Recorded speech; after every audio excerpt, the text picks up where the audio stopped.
औज़ुबिल्लाहिमिनश्शैतानिर्रजीम बिस्मिल्लाहिर्रहमानिर्रहीम लौ बितु कलम बितु तेरा वजूद अल किताब गुंबदे आबगी नाए रंग तेरे मुहित में हबाब। माय डियर फ्रेंड, आज हम सेकंड क्लास में जो हमारे से पढ़ रहे हैं उसका नाम है हाइपर सल्फ्यूरस कैल्केरियम। तो आज हम इसकी गाइडिंग सिम्टम पढ़ेंगे। इसकी पहली जो सिम्टम है that is the slightest injury causes suppuration. Suppuration का मतलब होता है पस पड़ना। सपुरेशन मीन पस पड़ना। हल्का सा भी कोई ज़ख्म होता है, कोई इंजरी होती है तो उस इंजरी में पस पड़ना शुरू हो जाती है पेशेंट की, बहुत जल्दी पस पड़ना शुरू हो जाती है। राइट। तो नेक्स्ट सिम्टम है in diseases where suppuration seems inevitable hepar sulph may open the abscess and hasten the cure. Inevitable का मतलब होता है नागुज़ीर। इनएविटेबल मीन नागुज़ीर, यानी कि पस पड़ेगी लाजमी, जिसमें पढ़ना दरकार है, लाजमी पढ़ना उसमें है। तो इन disease where suppuration seems inevitable, ऐसे ज़ख़म जहाँ पर, ऐसे इंजरीज यहाँ पर पस पढ़ना दरकार है, पस पढ़नी लाजमी है, तो वहाँ पर हाइपरसल्फ क्या करती है, मे ओपन द एब्सेस। जब वो पस पड़ जाती है, पड़ गई तो उसको वो ज़ख़म को फाड़ देती है, पस बाहर निकल जाती है और फिर क्योर जल्दी, हिस्सन द क्योर, जल्दी वो ज़ख़म भी ठीक हो जाता है। तो बड़ी आला ये दवा है इंजरीज़ के हवाले से। इस तरह से हमारी सिलिशिया दवा है, वो सिलिशिया इसके बाद में आती है। ठीक है, तो ये बहुत बड़ी दवा है इस हवाले से। नंबर 2 है, number 3, over sensitive physically and mentally the slightest cause irritates him. इसका पेशेंट हाइपरसल्फ का फिजिकली एंड मेंटली बहुत ज़्यादा हसास होता है, physically and mentally very sensitive patient. Next है diseases where the system has been injured by the abuse of mercury. अच्छा, ऐसी डिजीज़ जो कि पारे के बहुत ज़्यादा इस्तेमाल के बाद आती हैं, पारे के बहुत ज़्यादा इस्तेमाल के बाद, पारे का बहुत ज़्यादा इस्तेमाल, पारे का पुराने वक्तों में पारे का इस्तेमाल बहुत ज़्यादा होता था। अब भी हुक्मा हज़रात जो हैं वो पारे का बहुत ज़्यादा इस्तेमाल करते हैं, लेकिन पारे के इस्तेमाल से जो हमारे अंदर और प्रॉब्लम आ जाते हैं, डिजीज़ आ जाती हैं, मसले मसाइल पैदा हो जाते हैं, उनको ख़त्म करने के लिए this is the best remedy.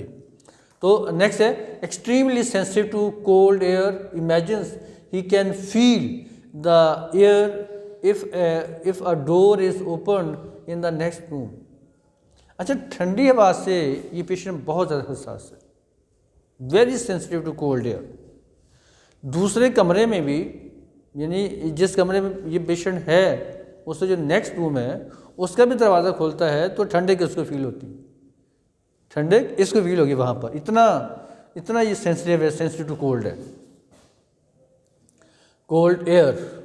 Number 6 है urine flow impeded, voided slowly without force, drops vertically,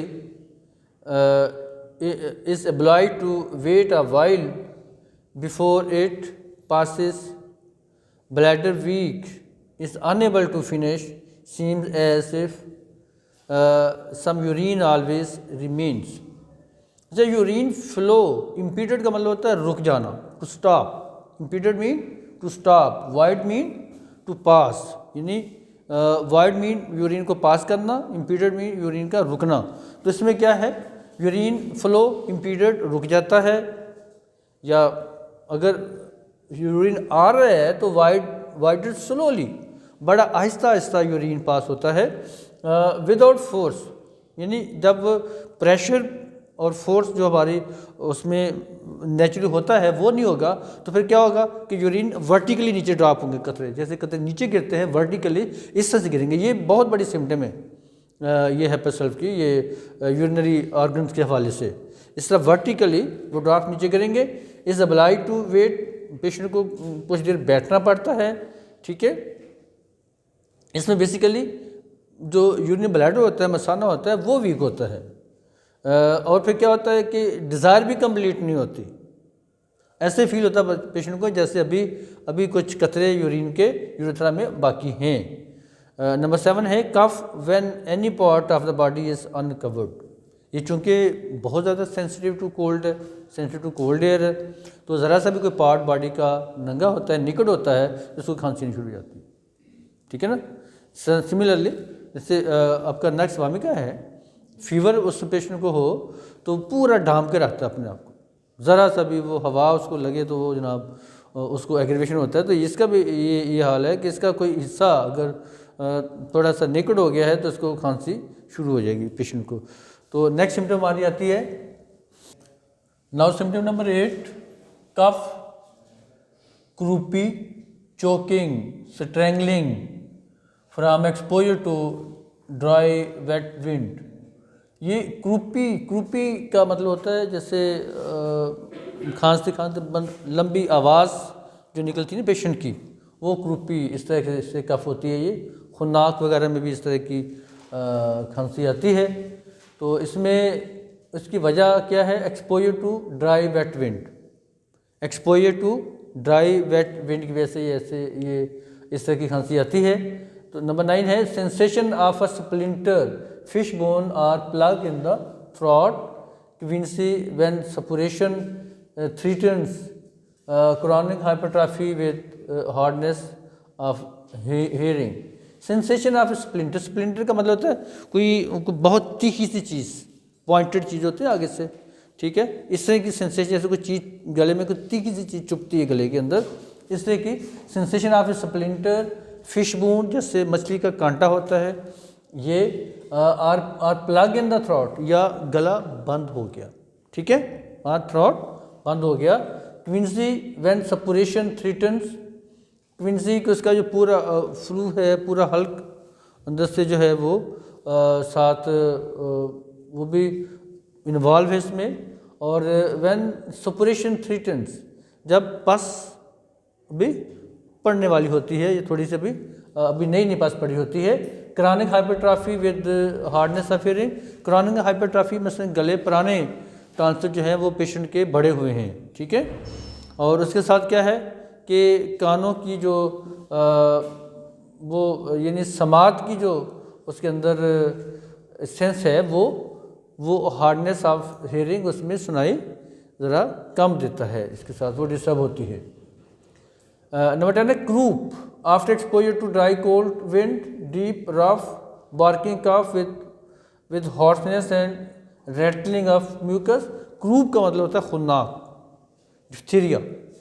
ठीक है, और इसमें diphtheria after exposure to dry cold wind, और डिप्थीरिया कैसे हुआ? After exposure to cold dry wind. Deep rough barking cough, इसमें जैसे डॉग की आवाज़ निकलती है, इस तरह से आवाज़दार बड़ी आवाज़ के साथ खांसी आएगी। ठीक है, बार्किंग कफ इस तरह की खांसी कहलाती है। विद हॉर्सनेस, हॉर्सनेस का मतलब होता है आवाज़ का बैठ जाना। With hoarseness and rattling of mucus, rattling of mucus, rattling का मतलब होता है जैसे खांसता तो खट खट की आवाज़ आपको दूर से सुनाई देगी कि जैसे इसके सीने के अंदर रेशा है और वो निकल नहीं रहा ना, वो रेटलिंग। रेटलिंग जैसे आपकी एंटीमटॉट के अंदर भी रेटलिंग बहुत ज़्यादा पाई जाती है। नेक्स्ट सिम्टम है skin affections, extremely sensitive to touch, the pain often causes fainting. अच्छा, स्किन में कोई इरेप्शन है, कोई फिंसी है, कोई एब्सिस है, कोई फोड़ा है, वहाँ पर टच करना बहुत मुश्किल होगा। यू कांट टच उसको, ये आपके टच करने से इतना हसास ये पेशेंट होता है, इतना ओवर सेंसिटिव होता है कि आप टच करने से ये मे बी फेंट हो जाए, बेहोश हो जाए पेशेंट, इतना हसास है कि उसको दर्द होगी। ठीक है, नंबर 12 है middle of lower lip cracked, cracks in commissures. Middle of lower lip, ये बड़ी मज़े की सिम्टम है। इसमें हम चेहरे को देखकर आप दवा के पास पहुंच जाते हैं। ठीक है, जो लोअर लिप होता है पेशेंट के बिल्कुल सेंटर से उसमें कट आएगा, क्रैक आएगा। ठीक है, बिल्कुल सेंटर में। ये 2 मेडिसिन और हैं, अमोनियाकार्ब और नेटिम्योर। ये 3 मेडिसिन हैं, हाइपरसल्फ, अमोनियम कार्ब और नेटिव्योर, इन तीनों के दरमियान जो लोअर लिप होता है उसके बिल्कुल सेंटर में क्रैक आता है। इस तरह से अपर लिप के ऊपर जो क्रैक की अलहदा से मेडिसिन हैं। Middle of lower lip cracks in commissures का होता है जहाँ पर मसलन हमारे ये जो लोअर एंड अपर लिप आपस में मिलते हैं ना जिस जगह के ऊपर, ठीक है, वहाँ पर मिशर जो बनता है वहाँ पर भी कट इसमें आएंगे। नेक्स्ट है ulcers, herpes surrounded by little pimples और पस्ट्यूल्स स्प्रेड बाय कोल्सिंग। कोल्सिंग का मतलब होता है करीब होना। मसलन ये होता है कि कोई इरप्शंस हैं, कोई दाने हैं, कोई हर्पीस बन रहा है, कोई अल्सर्स बन रहे हैं। हर्पीस कोई ऐसे यानी पानी वाले जो दाने होते हैं, लाइक किस तरह के दाने होते हैं, वो जहाँ बन रहे हैं तो वो एक दाना बना यहाँ पर, उससे आगे साथ, फिर उससे आगे साथ, फिर उसके आगे साथ मिले होते हैं ये बिल्कुल, ठीक है। इससे बढ़ते हैं, जो बढ़ते हैं साथ मिले हुए होते ये बढ़ते हैं। इनकी बड़ी पहचान है ये हाइपरसल्फ के हैं। नंबर 14 है diarrhoea of children with sour smell. इसमें diarrhoea of children with sour smell, बच्चों को जो डायरिया होता है, असहाल है, उसको लूज मोशंस आ रहे हैं, उनमें खट्टी स्मेल आती है। इवन बच्चे के अंदर से भी खट्टी स्मेल आती है। इसके स्टूल जो डायरिया होता है उसमें सावर स्मेल होती है, खट्टी स्मेल आती है। इवन बच्चे के जिस्म से भी आपको खट्टी स्मेल आएगी, इतनी वो सावर उसका स्मेल जो है वो फैलती है। फिर इसके जो स्टूल्स होते हैं वो भी क्ले कलर्ड होते हैं, जैसे मिट्टी का कलर होता है इस तरह के कलर के होते हैं। और इसकी जो लास्ट सिम्टम है दैट इज़ हेस्टी स्पीच। इसका पेशेंट बड़ा तेज़ बोलता है। एक होता है बाद में बड़े स्लोली आराम से बात करते हैं, नो, ये तेज़ से ये पेशेंट ये बात करता है। सो माय डियर फ्रेंड्स, आज हमने हाइपरसल्फ्यूरस क्लैरियम की गाइडेंस में पढ़ी हैं। कल हम इंशाल्लाह नेक्स्ट मेडिसिन पढ़ेंगे। तब तक के लिए इजाज़त, अल्लाह हाफिज़।